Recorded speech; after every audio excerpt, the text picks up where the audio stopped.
آئینہ جب اٹھایا کرو، پہلے خود دیکھا کرو، پھر کسی کو دکھایا کرو۔ ذلت کے لباس کا کوئی ناپ نہیں ہوتا، یہ ہر جسم پہ پورا آ جاتا ہے۔ ہمیشہ اپنی چھوٹی چھوٹی غلطیوں سے بچنے کی کوشش کرو، کیونکہ انسان پہاڑوں سے نہیں پتھروں سے ٹھوکر کھاتا ہے۔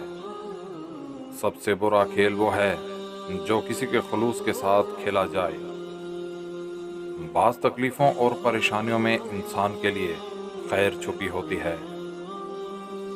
اچھے کے ساتھ اچھے رہو، لیکن برے کے ساتھ برا مت بنو، کیونکہ تم پانی سے خون صاف کر سکتے ہو، پر خون سے خون نہیں۔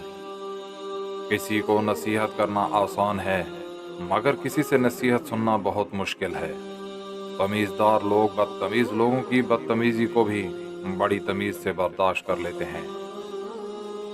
تم اس دنیا میں رہتے نہیں ہو، بلکہ تم اس دنیا سے گزرتے ہو۔ بولنا سب کو آتا ہے، بس کسی کا دماغ بولتا ہے، کسی کا اخلاق بولتا ہے، اور کسی کی زبان بولتی ہے۔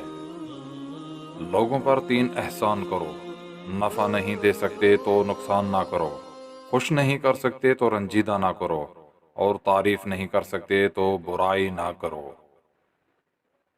میں جیسے جیسے لوگوں سے ملتا گیا، میرا ایمان پکا ہوتا چلا گیا کہ اخلاق بھی رزق ہے جو قسمت والوں کو ملتا ہے۔ دوسروں کی مدد کرنے کے لیے ضروری نہیں کہ آپ طاقتور یا امیر ہوں، صرف آپ کا رحم دل ہونا ہی کافی ہے۔ ہو سکتا ہے دنیا میں منافق بازی لے جائیں، مگر آخرت سچے لوگوں کی کامیابی کا دن ہے۔